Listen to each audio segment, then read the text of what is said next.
Welcome back to Curious Combinations, and Everything's an Original podcast. I'm AF Tanith, and today I'm covering episodes 5 and 6 of Dark, Season 2. We're fresh from the trauma of discovering that Adam is Jonas, and we open on yet another sex scene. This time it's Marta and older Jonas, which I suppose rounds out our trio of Marta-Jonas lovemaking. Teen Jonas got a Marnus dream, and I've decided that I'm calling the ship Marnus, so deal with it.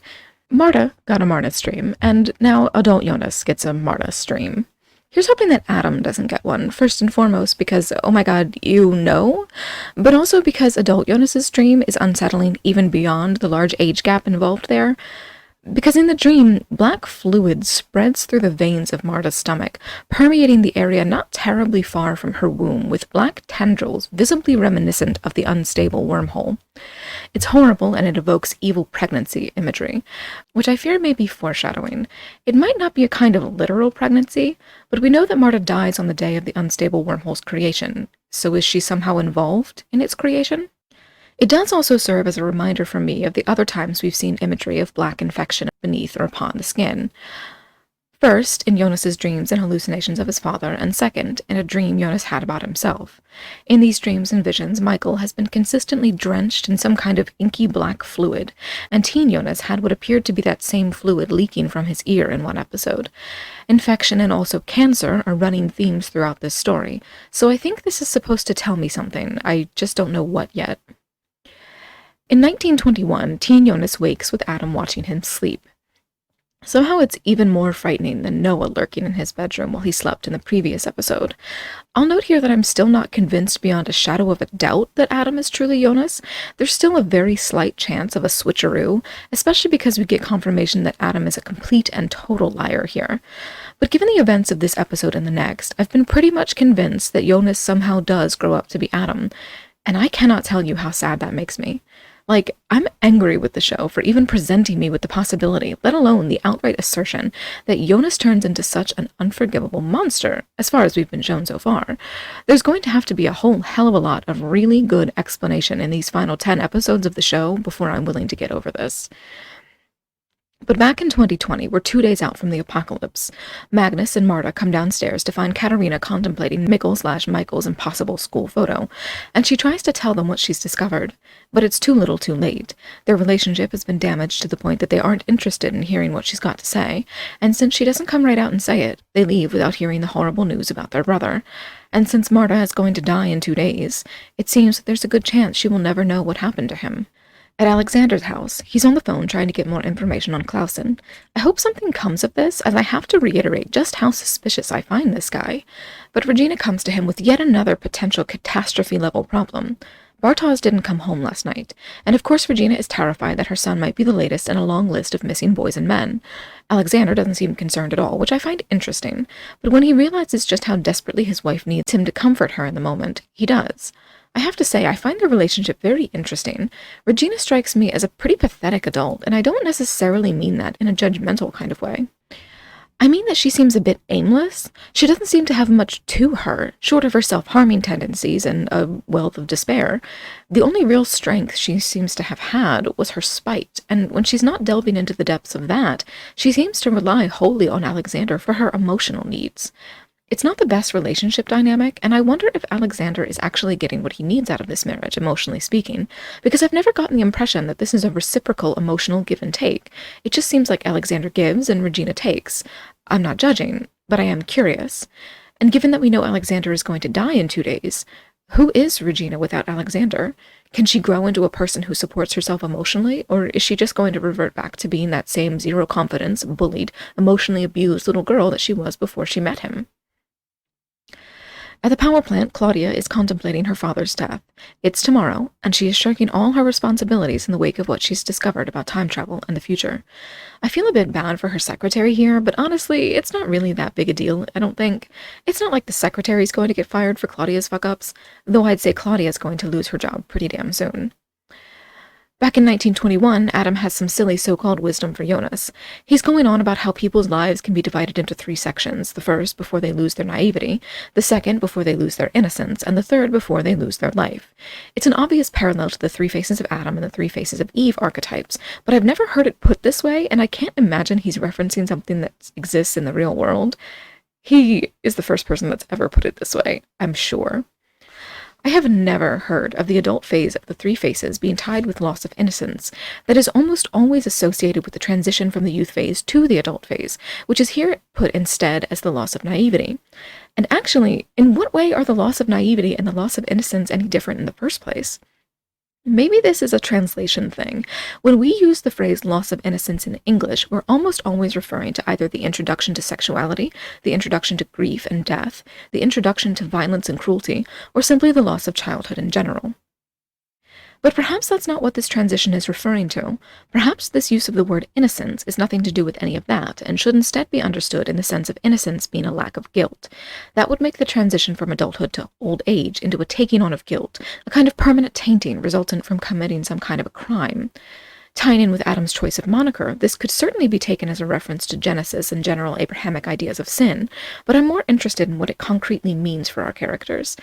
What we're really supposed to be getting from this scene is that teen Jonas transforms into adult Jonas via a loss of naivety, a loss presumably instigated by Jonas'S realization in the next episode that Adam has tricked him. And after that, adult Jonas can be expected to turn into Adam through the loss of innocence, aka the taking on of guilt or the committing of some kind of a crime. But what crime does Jonas commit to turn himself into Adam? How am I supposed to look at sweet, heartbreaking teen Jonas and imagine the circumstances in which he becomes this? And for the record, I call this silly wisdom because I think it's a deeply ridiculous way to discuss the 3 faces concept. Adam delivers his lines like he's quoting ancient philosophers or something, and I was fully expecting him to come out with some kind of a version of that we die twice thing with an added step thrown in. You know the one. First we die when we literally do, and then we die a second death when all memory of us has gone from the world. But no, Adam is on some whole other bullshit about loss of naivety, loss of innocence, and loss of life. And having the loss of life line, of course, being the choice to represent the Adam stage of Jonas's life means to me that my fleeting hint of a theory about what Noah plans to do is going to come to fruition. Noah, like I half suspected, though I'm honestly not sure if I mentioned it in my previous episode, given how much I talked myself in circles last time, I may have just forgotten. I think he's going to try to kill Adam, and I think he's going to succeed. But you know what? I'm going to get to that later when Claudia shows up again, because I think there's something ridiculously ironic happening here involving her, Jonas/Adam, and Noah. So put a pin in that. At the mental hospital in the 80s, Ulrich has just spotted his best chance at getting to Mikkel. He plans to steal a key from an orderly and track down his son. He bashes the unsuspecting orderly over the head, and imagine how badly this is going to fuck up the lives of the rest of the patients. This dude was Little Threat for 34 years, and pretty well liked, it seems, only to suddenly violently escape and, spoiler, attempt to abduct another child. The cloud of tension and suspicion that's going to settle over this hospital is going to make things really rough for everyone for a while, I'd wager. But back at Egon's house, Egon is befuddled but pleased to have Claudia visiting him. Then he's shocked. She invites him to move in with her, tomorrow, and he immediately knows what's up, but not quite. He thinks that she thinks he's going to be dying, like, any day now, and she knows that he is, except it won't be the cancer that kills him. I think, as I said in my previous episode, that he's going to get killed for looking into the White Devil, whatever or whoever that is, and since the next episode is actually called The White Devil, I'd say there's a good chance that I'm right. But back in 2020, Hannah has been abandoned by Jonas, at least for now. Katarina shows up looking for him, because of course she wants to go get Mikkel, but they can't. None of them can travel through time while Jonas is missing, though I think it's very interesting that Marta and Magnus listening to Katarina earlier is what would have made the difference here. Now, I want to reiterate that I don't think there's any way to destabilize the time loop, though Claudia says something later that introduces some wiggle room for me. But follow me for a moment. Katarina's neglect makes Marta and Magnus not listen to her, because that's just how Marta's particular personality responds to that particular stimulus. But if Marta had had a different personality, one that was prepared to accept her mother's olive branch no matter when it was finally offered, then the time loop would collapse. Marta and Magnus would have sat down with their mother to learn about Mikkel's misfortune, and so they would have gone back to Bartos in the caves with the knowledge that their missing brother was trapped in the very time that he takes them to later in the episode. They would have known that they had the chance to save him, and they would have done so unless Bartos managed to stop them. Then the loop would have collapsed, meaning that it had never happened at all. But for the loop to exist in the first place, for us to be seeing this, the loop must never collapse, which means that every single support for it must be perfect. Marta must be the type of girl who wouldn't listen to her mother here. Magnus must be the type of brother who would take his sister's side here. Katarina must be the type of mom who would accept her children's rejection and neglect to simply blurt out what she learned. If any of them are different, if any of their personalities had led them to make a different choice, then the loop would never have existed in the first place. Stable time loops like this are really fun and really fascinating, I guess is what I'm saying. Time travel playing off of determinism is my favorite type of time travel, and I really hope this show sticks the landing, though that would make this a Shaggy Dog story, or at least I think so. And it would probably make me a monster for kind of hoping that it is going to be that kind of a story, that kind of a sad ending, that kind of a we can't fight fate type of thing. But back to the recap. Katarina and Hannah's confrontation is interrupted by Clausen, who has some more shitty things to say, because of course he does. Hannah didn't show up for her interview with him yesterday, which strikes him as suspicious, but he'd be suspicious of her even if she had shown up, because he knows about the payments that Alexander has been giving her. Apparently, since Ulrich never showed back up in 2019 Vinden, she changed her mind on what she wanted out of the blackmail. Instead of destroying Ulrich's life, she's getting paid for work that she isn't performing. She justifies it as kindness on Alexander's behalf, which clearly does not convince Clausen, and he makes this shitty remark about everyone in town sharing secrets and money and lovers before he goes. And honestly, why are you such a buzzkill, Clausen? Because that kind of sounds fucking great. You're jealous, I think. That's it. You're jealous. But at Katarina's house, we find out where Jonas is gone. He's breaking in, and like a complete creep, especially given the dream that opened the episode, he goes into Marta's room, her childhood bedroom, I must remind you all, and sits down on her bed. He leaves behind that mysterious coin on a string that we've been seeing throughout this season, and thank goodness the next episode confirms to me that we haven't seen the origin of this coin before, because I truly thought I must have missed something.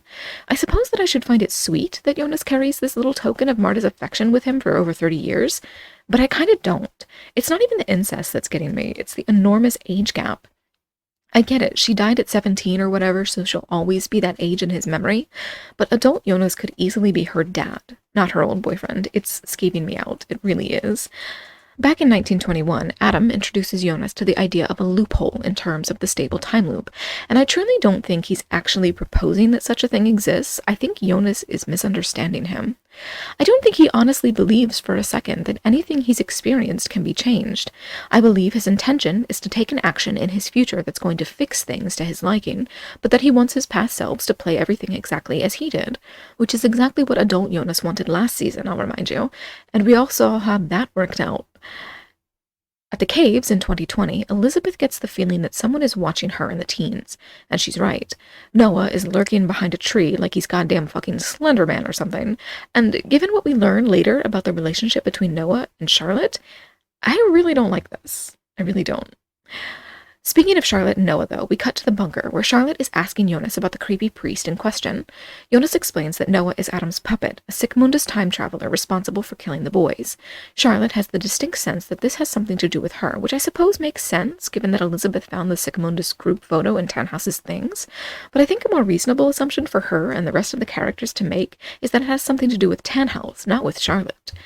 But Charlotte is concerned that the mysterious identities of her parents have to do with Sigmundus and the time travel shenanigans, and of course she's right.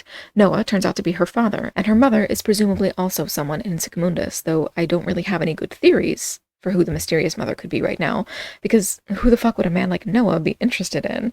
But I imagine that whoever she is almost certainly a Sigmundus member. Or hell, maybe it's Claudia. The show's made mention of Noah being used as Claudia's pawn in the past, so it's entirely possible, albeit unlikely. Anyway, Jonas says that he doesn't know who Charlotte's parents are, though he did know Tannhaus, and Charlotte explains that Tannhaus wasn't actually her biological grandfather. He was merely the elderly man who raised her, so she refers to him as her grandfather instead of her father. In the caves, the teens and Elizabeth arrive to interrogate poor abandoned Bartosz about his time machine. He refuses to tell them the truth until they make it clear that they're going to leave him in the caves for a second night in a row, and I'm not entirely sure how bad I should feel for him here, purely because I don't know what Bartosz does and does not know himself. What are his motives? What does he think Noah and Sigmundus are trying to do? Is he a good kid mixed up in some bad shit, or is he knowingly taking the first steps toward villainy? The motivation makes all the difference here. Now, there's a big clue to the story, I think, in the scene when Bartosz powers up the time machine to demonstrate it for his former friends. He tells them that he needs a smartphone to work the machine, and Marta offers hers, showing off her Ariadne wallpaper for the audience. I feel I may need to go back and rewatch her play performance at this point, as I think there are some more clues buried in it than I initially realized. I'd like to theorize at this point that if the knot of our stable time loop is a labyrinth, then Marta is Ariadne. Marta is the one who can lead us out of the maze. She played Ariadne in last season's performance, and her final scene involved her death, just as I fully expect her to die in the final episode of this season. And I think her soliloquy during the play's death sequence might offer some clues as to not only her real death, but also the way to get us out of this mess, if indeed such a way exists. And I think the St. Christopher medal might be another clue. It's essentially a coin on a string. Where else have we been seeing a coin on a string? With a prototype device and the dead boys. There has to be some connection there, because the purpose of those coins has been a mystery almost since the very beginning of the show. Maybe they have something to do with the medal, which is itself a symbol of the love that Jonas still holds for Marta, even after she's been dead for 66 years. But anyway, back in the 80s, Charlotte again confronts Bernd about the incident. His story doesn't make any sense, so he finally gives her the truth. The power plant accidentally confirmed the existence of the Higgs boson many years before the Large Hadron Collider would confirm it in reality, and Charlotte immediately wants to go public with this information. But Bernd is right when he says that it would destroy the power plant if she did so, and he tells her that she must not do that, at least not while he's alive. This does set up the possibility that she bumps him off, though I find that rather hard to believe. I guess we'll see. Elsewhere in 1987, Ulrich tracks down Mikkel, who does not immediately recognize his father, and also doesn't recognize that he probably shouldn't be offering bedraggled strangers his hospitality, at least not without an adult also present. Unfortunately for Ulrich, though, Inez is warned of his breakout while at work, and she immediately fears that this could mean Michael is in danger. Just like that, Ulrich's attempt to reunite with his son is doomed. Back in 1921, Adam is trying to convince Jonas that time is God, but no, Sigmundus is not a religion. And I hate to break it to you, Adam, but an anti-God religion is still a religion. Everything that comes spewing out of Adam's mouth in this scene is religious as fuck. He's a theistic anti-theist, not an atheistic one. And in 2020, Charlotte goes to Tannhaus's place. She finds the blueprint for the time machine, but she's interrupted by the arrival of Noah. Thanks to Elizabeth finding the photo, she immediately recognizes him, and if this were an American show, this is the point at which Charlotte would have pulled her gun. In an American show, Noah would have told Charlotte that he was her father while she threatened his life, and it would have been a very tense moment. Instead, it's this very uncomfortable moment of Charlotte being terrified and Noah being his usual way too intense self, plus a hint of Noah being kind of weirdly vulnerable and Charlotte being emotionally devastated. And so Noah reveals the true reason for the severance of his loyalty to Adam. Noah has been looking for his daughter for who knows how long, and Adam has known that Charlotte was in the 2020 leg of the time loop this entire time. It's an obvious betrayal, and Noah now realizes that Adam has been stringing him along. He was, one assumes, never actually going to help Noah find Charlotte, but what he is going to do is make sure that the apocalypse happens. That's apparently not what Noah signed up for because, quote, now he knows what he must do. He's going to kill Adam to save everyone. Not just those in the bunker, who are presumably the only ones who survive within the confines of the time loop. So who's in the bunker when the power plant decommissioning goes wrong? I've got some theories, I suppose. My ideas would really be limited to our primary cast, excluding Marta. I would think that we're going to have a thing of the adults that we've been seeing in the bunker so many times this season are going to be in the bunker when the power plant is decommissioned, and whatever happens, happens. Probably adult Jonas, probably Hannah, probably Charlotte and Peter, maybe Tronti, maybe some others. And our teens, our cast of teens, except for Marta, they might be in the past at this point. It's possible. We've seen them time traveling at this point. They have Bartosz's time travel machine. But they could be in the bunker too. Alexander definitely cannot be in the bunker because we know that he dies, and Marta can't be in the bunker because we know that she dies. I think Marta and Alexander are going to, for some reason, be at the power plant when whatever happens, happens. But where's Regina, for example, going to be? She could die of cancer by tomorrow, I suppose. That's possible. But I think it would be more interesting if she survives. Again, who is Regina if Alexander is dead? That could be an interesting question for the show to answer, and I kind of hope that it does. But as far as the rest of our characters are concerned, I don't know who else might end up in the bunker. Katarina, I suppose. Magnus, maybe. Magnus lives, we know that much. But who else? And why? And why wouldn't they bring more people down there? Do they just so happen to be down there at the time? Or do they get a warning in advance? Surely adult Jonas knows what's going to happen. Surely he brings them down there and keeps them safe. But who does he choose to bring? And why does he choose whoever he chooses? But we'll get our answers soon enough. Back to the show. Before Noah leaves, Charlotte asks about her mother. He doesn't tell her who she is, which I think means that it must be someone we already know, and he implies that Charlotte's mom, whoever she is still alive. In the 1980s, the teens plus Elizabeth exit the cave. They don't actually believe that they've traveled through time, but they're going to get their proof soon enough. Bartos tries telling the others what he knows about Noah and time in general, and while Adam said earlier that he was waging a war against time, Bartos seems to understand Sigmundus's goal as ruling over time. It's an interesting distinction. Back at Inez's house, she discovers that Mikkel is missing, and she immediately calls Egon. He, of course, knows what's happened as soon as he hears of Ulrich's escape, and he knows where Ulrich will be going with Mikkel. It's one of the most heartbreaking things that I have ever seen, and the only thing that keeps me from full-on bawling when I watch this scene is the emotional distance afforded by knowing these are not real people facing real heartbreak. The devastation here is not something that's actually happening to a real person, but if this were a plot beat, so to speak, in a documentary, I don't think I'd be emotionally able to recover from this anytime soon. This is far and away the most sympathetic that Ulrich has ever been. He thinks he came so close to rescuing his child and getting the both of them back to their own time, only to be thwarted in the exact same way as he was in 1953, except that the viewer knows he never stood a chance. The portal in the tunnels is closed. He and Mikkel were never going home that way. Of all the places in the entire world where he could have taken Mikkel, this was the first one that people would check, and it would never have worked anyway. It is so devastating, and I can hardly blame him for telling Egon that he's going to kill him, though given that Egon isn't actually such a bad guy after all, and that he really is going to die tomorrow, I wonder whether Ulrich is really going to kill him and what that would mean for the show going forward. In 1921 again, Adam is manipulating Jonas with half-truths and enormous lies. I think that the way he lies here does a lot to convince me that he really is Jonas, and Jonas seems to truly believe him too. In fact, Jonas completely believes him, to the point that he falls for Adam's trickery, hook, line, and sinker. But not quite yet. First, we're back in the 80s with Claudia. She's having an employee run some tests on the irradiated materials that Burned claims helped confirm the Higgs boson, though she doesn't tell the employee what he's actually looking for. This could come back to bite her in the ass. And elsewhere in the 80s, Ulrich gets one last heartbreaking moment before he disappears for a while. He sees Magnus, Marta, and their friends standing roadside while he's driven back to the institution, and of course the police don't listen to his protests that he sees his children. He sounds completely delusional, and he's going to be lucky if he hasn't just ruined his life all over again. And if that doesn't get you, take a moment to imagine what he must be thinking here. He now knows that his youngest son is trapped in 1987, and he's not sure how it happened. Seeing Magnus and Marta here too? What an utter mindfuck. He probably thinks that they're also trapped there, or else he's going to start believing that maybe he really has finally cracked. Back at Hannah's house in 2020, Jonas is finally ready to grapple with just what kind of a woman his mother is.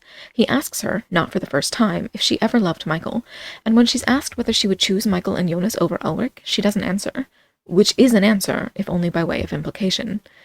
At the caves, Marta and the others have returned to their proper time. They abandon Bartos, though they keep his time machine, and in the 80s we get confirmation that Inez is indeed drugging Michael. What in the world is it with the moms in this show? Back in 1921 again, Adam shows Jonas something horrifying. It's a second unstable wormhole, one purposefully created by Sigmundus so that they can time travel. It is the first form of time travel that we see, in fact, that breaks the 33-year rule. How does it break the rule? I couldn't tell you. It's questionable world building, but alright, fine. In any case, Adam claims that with it, Jonas can visit any moment in time that he likes, and that Jonas can use this visit to break the time loop. He's obviously lying here, because the only other option besides lying is that the writers are going to take a sledgehammer to their own world building instead of just tweaking it slightly with this exception to the 33-year rule. Jonas cannot go back to what he thinks is the beginning of the loop, that being the day before Michael's suicide, and fix everything by making sure that his dad doesn't die. If he's right and Michael's survival would mean that Mikkel never went into the caves, that would mean that Michael would never exist as an adult in 2019 to commit suicide in the first place. Changing what happens to Michael wouldn't be an act of self-sacrifice on Jonas's part. Instead, it would prevent the time loop from ever existing at all. Stopping Michael's suicide would mean that there was never a Michael's suicide to stop. From what Dark has showed us so far, solving things this way isn't possible, whatever the solution is, if such a thing even exists. It's not a matter of finding the right date within the time loop to make the loop collapse. The beginning, as Michael calls it, cannot be within the loop. Personally, I don't believe a solution exists. Maybe that will change for me as I get through these last 10 episodes, but for now, I don't think the hypothetical beginning really matters. I suspect there's no changing anything. I fear that the apocalypse is inevitable, and I think our characters must merely learn to go on from here. If I have to make a guess on what the beginning is, though, my money's on Noah and Agnes. I'd suggest trying to take their parents out. Since so much of the cast within the time loop is descendant from Noah and Agnes, I think removing their parents might remove the knot. But given the way that a stable time loop works, going back to snip the knot before the thread can form the knot just means that you pull that part of the thread into the knot. After all, how can you go back in time and kill Noah and Agnes if killing them would mean that you were never born? It's a paradox, and so far we've only seen paradoxes bring things into existence. In Dark, we've never seen a paradox wipe something out. But on to the next episode. We open on Jonas waking in the morning. Unlike his usual waking scenes, this one is peaceful. He's not yet traumatized, meaning that this is Jonas as we've never known him. His dad is alive, his romance with Marta is just beginning, and he's happy. Given where he ends up, whether that means 2020 Jonas or future Jonas or Adam, it's really hard to see him like this, right before everything goes so horribly wrong. Today we learn is the day of Katarina and Ulrich's anniversary, and we learn later that while Michael usually attends, he only manages this because he doesn't remember most of his previous life. It's only as he approaches his death that the memories are starting to resurface, which is an interesting point, as is Mikkel's illness on the day of his future self's suicide. And he doesn't attend Ulrich and Katarina's party because he started remembering being their son. We get our first real glimpse here of what Hannah and Michael's marriage was like, and I must admit, I don't like what I see. Knowing that Michael is Mikkel just makes this whole thing incredibly gross to me, and I am squicked each and every time that she puts her hands on him. I know that technically they grew up together, and the timey-wiminess here means that there's not really anything wrong with their relationship, but it feels disgusting to watch. It gives me traumatic flashbacks of the Connor-Cordelia relationship, though this isn't quite as bad as that. It's all in the same vein of ew. But in the 2019 version of the church, which confirms for me that a 2019 version of the church does in fact exist, Jonas emerges to go wreak some havoc on the timeline, or at least he's going to try. At Ulrich's house, Ulrich is trying to pressure his wife into having sex even after she says multiple times that she doesn't want to. It's really pretty upsetting, as is the implication later that he only started up his affair with Hannah because Katarina wasn't allowing him to fuck her whenever he liked. Thankfully, Mikkel interrupts before this can escalate into anything rape-adjacent. He's covered in a rash that his mother takes one look at and announces must be rubella, and I'll admit that I had to look up what the hell this disease actually was. I'd heard of it, sure, but it was declared eliminated from the American continents back in 2015, and I've never actually heard of anyone getting it in my personal life. I guess it's still hanging around in Germany, though, so go get vaccinated, I guess? Katarina makes a kind of playfully scolding comment here. You had to get this today of all days, or something like that. And I just want to point out that this is the kind of thing that seems innocuous from a parent's point of view, but can really be harmful to a child if they for some reason happen to internalize it. So you know what? Please think before making comments like this. I know it doesn't sound like it should be a big deal, and I probably sound silly for even saying this, but when it comes to children's psyches, especially if we're talking about neurodivergent kids, this kind of offhand comment can be a lot more hurtful and impactful than anyone would ever intend. So just be careful with that. At Alexander's house, a headline about an unsolved murder catches his eye. It happened 33 years ago, right around the time he came to town, and considering that he showed up with that gun and this article seems to upset him, I assume that he must have killed someone before he came to town. The real Alexander Kohler, perhaps. I do find it interesting, though, that there were apparently two perpetrators of this crime. If one of them is Alexander/Boris, then who's the other? Does it have anything to do with this white devil, or would that assumption be barking up the wrong tree? At Charlotte's house, Peter comes home to find his wife in a funk. It's unclear what exactly their relationship status is at the moment. It appears that his affair has already been revealed, and that he's pretending that it ended. Or perhaps he's being honest, and it really has ended, only for him to pick it back up later. He gets kind of a shitty dig in, though I can't pretend that I don't think it's an accurate one. Peter more or less blames his affair on Charlotte, telling her that he gets nothing from her, and honestly, he doesn't appear to be lying. They've been getting along since the truth came out about the time travel, but before that, they didn't even seem to really like each other. What did they ever get out of this marriage? She was dodging his calls for the entirety of the first season, and she won't even say a single word to him here. What was their relationship like before he strayed? Because honestly, if a relationship is really falling apart to this extent, I don't really blame whichever partner decides to stray. This doesn't appear to be like Ulrich's situation, where he wants to have his doting wife and his sexy side chick too. This looks like Peter and Charlotte's marriage is ending because neither of them is satisfied in the relationship, but neither of them actually has the nerve to end it. In a lot of relationships like this, cheating is the thing that triggers the breakup, which is what both partners really need. The cheating isn't great, but if it ends the bad situation, breakup via cheating isn't an ethical decision to make, and it's definitely the cowardly way to overcome that kind of inertia.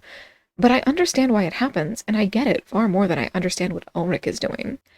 At the lake, Bartosz is hanging out with Magnus and Marta and telling a story about a drowned woman. I wonder if this is foreshadowing of some kind, or if it's merely meant to show us the interplay of their friendships before everything went to shit. In any case, we get to see how Marta and Jonas interact with the specter of Michael's suicide hanging over them. They're a fine little couple as far as teenagers go, and I have no protests, really. Again, it's not as if it's terribly likely that there will be any horrible genetic consequences here. Incest really only tends to become a significant problem after multiple generations of inbreeding within a family tree, and second-degree incest like Marta and Jonas's relationship is not as problematic as first-degree incest. Honestly, I'm fine if him being her secret nephew and her being his secret aunt doesn't actually stop them. And she's going to be dead in 2 days anyway, so maybe have some fun while you can. On a more serious note, though, this is the scene when Jonas finds the coin we've been seeing all season. To my surprise, it's not actually a coin per se, it's a St. Christopher medal or medallion. And one has to wonder why Marta knows that, given that Mikkel has told us in the past that Ulrich's household is an atheistic one. But at the familiar road by the power plant, 2020 Jonas talks to 2019 Katarina, Ulrich, and Mikkel.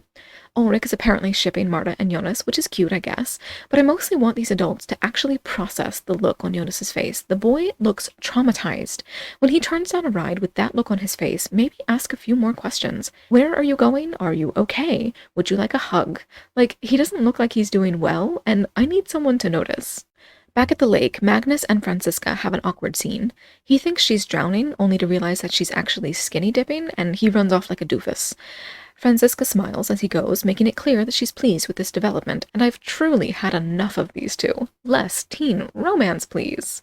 But no, elsewhere in the teen romance world, Jonas and Marta are having a moment, and Marta has this interesting line about sometimes getting the feeling that something is about to happen. Given that the last time she said something like this, Mikkel disappeared, it's a fascinating plot beat. She had this weird feeling when Mikkel disappeared, like I said, which was an extremely important point in the time loop, and she has it again now that Mikkel is about to kill himself, which is such an important point in the time loop that Jonas thinks preventing it will prevent everything else. Does this mean something about Marta? Does this fit in somehow, perhaps metatextually, with the ongoing connection between Marta and Ariadne? Is she, perhaps her memory, perhaps her intuition, perhaps just the girl herself, going to lead our characters out of the time loop? Maybe, but I don't see how. Anyway, Jonas and Marta's impending kiss is prevented by Magnus's interruption, which prompts Jonas to realize that he's supposed to be at Inez's house right now.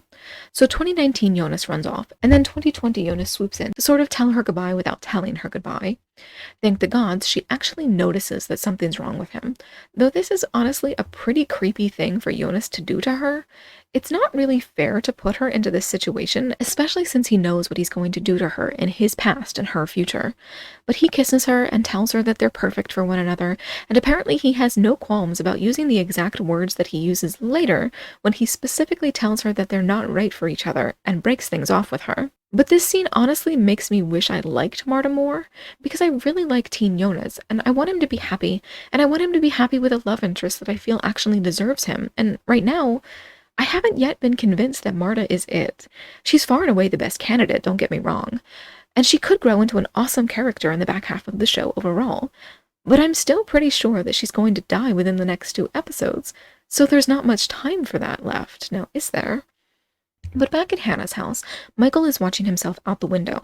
Hannah, too, seems to notice for the first time that Mikkel looks a whole hell of a lot like Michael did as a child, but she dismisses it as déjà vu. It's interesting to note here that there is a rational explanation for this resemblance that she could have jumped to. She could have assumed that while she starts up an affair with Ulrich, maybe Michael was having an affair with Katarina. It's gross to suggest such a thing, and it's obviously not the real explanation, but if I were Hannah, the thought would cross my mind. Thankfully, though, she seems to discount the resemblance entirely. Michael, though, doesn't dismiss it quite so easily. He accidentally scares Mikkel in his attempt to spy on the boy, and Mikkel's, of course, right to be scared. Michael's actions here make a certain kind of sense, given that the situation from his perspective is overwhelming and disorienting as hell. But he looks like an absolute pervert from the perspective of anyone who doesn't know that he and Mikkel are the same person. So, after leaving the lake, Bartosz awkwardly tries to flirt with Marta. She's clearly not interested in being hung up on Jonas, but Bartosz is such a fucking goober, once again, that I feel bad for him. And at least Marta seems flattered by his compliments. In a world without Jonas, they might have really been a thing. But that's assuming that a world without Jonas wouldn't have been some kind of an unlivable hellscape, as Claudia seems to want us to believe. At the power plant, Alexander calls Voller. He's still worried about the unsolved murder case, and he wants Voller to find out something for him. We don't get to find out what it is that he wants him to find out, and while there's a small possibility that Voller could be the other perpetrator involved in the murder, I rather doubt it, though there does seem to remain the possibility that Alexander's request could have something to do with his injured or missing eye. So keep an eye on that. Then we're on to Katarina and Ulrich's party. Marta and Jonas's meeting is awkward for the audience. They don't know it, but there's a misunderstanding between them. Marta has had this romantic moment with him before she invites him up to her room, but he has no idea what she's talking about when she alludes to it.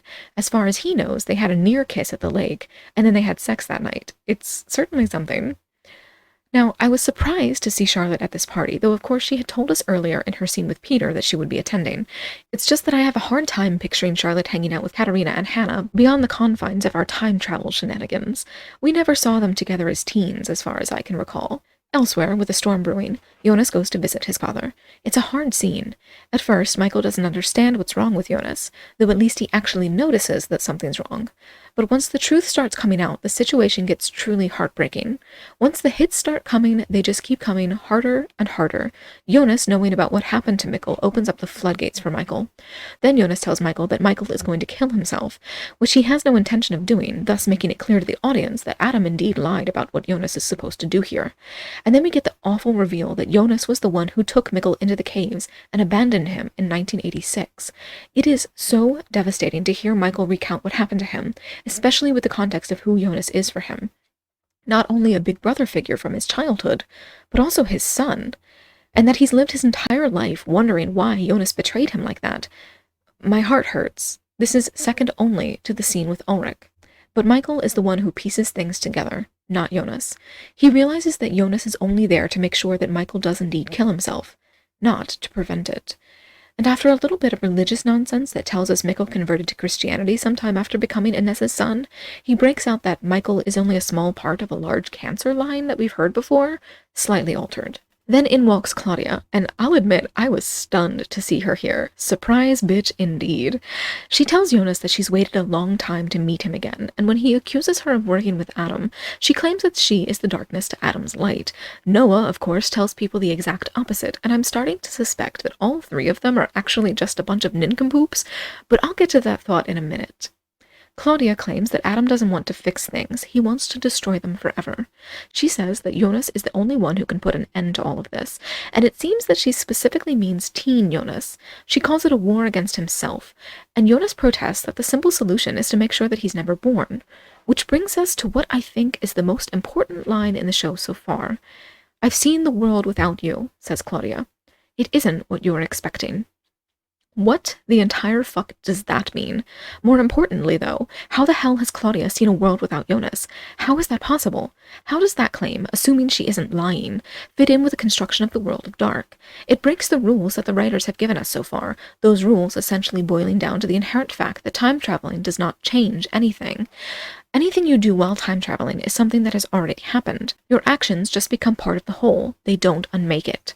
So if Claudia isn't lying and she really has seen a world without Jonas, how is that possible? Could we be dealing with a much larger, more cosmic story than I realize? If Adam's goal is to destroy and rebuild, maybe he's not just talking about human civilization on Earth. Maybe he's talking about the universe itself. Could our story really be on that grand a scale? It seems unlikely right now, but maybe it is. Maybe Claudia has seen other timelines by virtue of seeing some other iteration of the universe. If we can't change what happens in this one, and it doesn't seem like anyone can, then maybe she's seen another one. And that one, the one without Jonas, is worse? Or does she mean something else and she's deliberately misleading Jonas here? Or is she outright lying to trick him into doing what she wants, just like Adam did so recently? We know she's been accused of manipulating him after all, and perhaps this is the moment that those accusations cite. But back to the party. The storm is still brewing, but the sky is just about to break. Hannah and Ulrich bond while Katarina cares for a feverish Mikkel. It's their 25th wedding anniversary, and while Katarina is caring for their son, Ulrich is fucking her best friend. I am suddenly reminded of just how much of an asshole he is as the rain starts to pour and Ulrich and Hannah's affair begins. Elsewhere in town, a somewhat more sympathetic husband is also stepping out on his wife. Peter is visiting our sex worker who still does not have a name, while Franziska spies. That's not going to end well. And upstairs from Ulrich and Katarina's party, Jonas and Marta have sex for the first time. That, apparently, is the mysterious thing that happened last summer that we heard about last season. 2020 Jonas, meanwhile, leaves his father behind to write the letter and to kill himself. This whole show is just about breaking Jonas, isn't it? Just absolutely destroying that poor boy. I feel bad. I feel complicit somehow. This sucks. But he follows Claudia into the caves, and that's the last we see of them for now. But back in 1921, or back at the Sigmundus headquarters at the very least, Adam lingers over the St. Christopher medallion. There's a woman who looks a hell of a lot like Helga's mom, though I don't think it's meant to be her, and there's a man who's telling Adam that he should have told Jonas more of the truth. This man, apparently, is Magnus, and how the entire hell did he get involved? Where in the world is all of this going? And how emotionally destroyed am I going to be when we finally reach the end? So, now I do want to double back to one thing that I mentioned earlier. Like I said, I think there's something ridiculously ironic happening here involving her, Adam/Jonas, and Noah. As far as all of them have said, they are all attempting to escape the time loop. Adam specifically says, escape this hell. And Noah has implied that he wants to change things, and Claudia has said that she wants to change things, but each and every one of them has said that the other is lying. Every single point of this triangle has turned against the other 2 points. And they all seem to think that all of them are purposefully trying to keep the time loop stable, and just telling people that they want to change things. But here's the thing. I think Adam, Noah, and Claudia are all genuinely trying to achieve the same thing.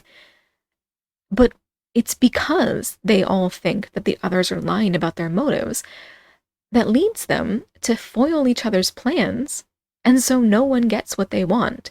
If any of them would focus on what they're trying to do instead of what the other 3 are trying to do, maybe somehow they could change things. But instead of focusing on their motive, their will to change things, they seem to each be focusing on the assertion that the other 2 are lying. And so they're trying to stop the other 2, which means that they're foiling the other 2's attempts to change things. It seems like there are 3 points of the triangle here. They're the 3 points of the triquetra, and somehow they're all working against each other. And perhaps I should be thinking of the triquetra as something of a Venn diagram here. A triquetra does not work the same way as a 3-fold Venn diagram. There isn't overlap between 2 points. In a triquetra, there is only that one overlap in the very center where all 3 points meet. And perhaps that's the thing here. Perhaps, if there is a way to get out of this time loop, perhaps we should be thinking of this as a triquetra. Perhaps we need to find the point where Adam and Noah and Claudia all overlap. We need to find the core of their motivation. We need to get them to trust that they all are kind of working towards the same goal, which again, I think they are. I think they just don't believe that they are. So, Perhaps buried deep within all of their motivations and all of their doings, there is some overlap there that could get us out of this. But again, I remain pretty convinced that there isn't a way out at all, short of ending time altogether, short of ending the universe as we know it. The only other option I can think is getting to the other end of the time loop and just going on from there. So maybe that's going to be our end. Maybe everything gets destroyed. Maybe we have to start over. Maybe we have to start human civilization over in the future. I don't know. And I'm very, very fascinated to find out what the creators, what the writers, what the showrunners have planned, and whether or not I find it convincing. Because this is a story that is going to be very hard to have a satisfying conclusion to, from both an emotional and a logical standpoint. So with that said, I now have only 2 episodes left to watch in season 2, and I'm going to be covering those, of course, in my next episode. But at the time of the recording of this particular episode, I'm going to immediately go watch those 2 shows. So if you're interested in joining me for that, you're going to want to head over to my Patreon. By the time you're hearing this publicly, you won't be able to join me for the live watch, but you can join me for the live watches of future shows if you're interested. But though you've missed the live watch, you still have the opportunity to view my reaction to the show. If there's something really shocking that happens in the penultimate and final episodes of season 2 of Dark, you can watch me react to it for just $5 per month on Patreon. And if you only want to sign up for 1 month and then bounce, that's fine too. But if you are interested in sticking around, $1 and up patrons will have access to polls determining what it is that I cover. So if you're interested in any of that, head over to the Patreon, check it out. If you're not interested in that, or you don't have the funds to spare at the moment, you may be interested in leaving a review or a rating over on your favorite podcatcher, or you may be interested in telling a friend about the show. Any of that is very much appreciated, and I hope you are enjoying this podcasting experience as much as I am, and I hope you're going to be back with me again, and I hope you're going to join me soon for my coverage of episodes 7 and episode 8 of Dark, because I cannot tell you how much I am looking forward to it.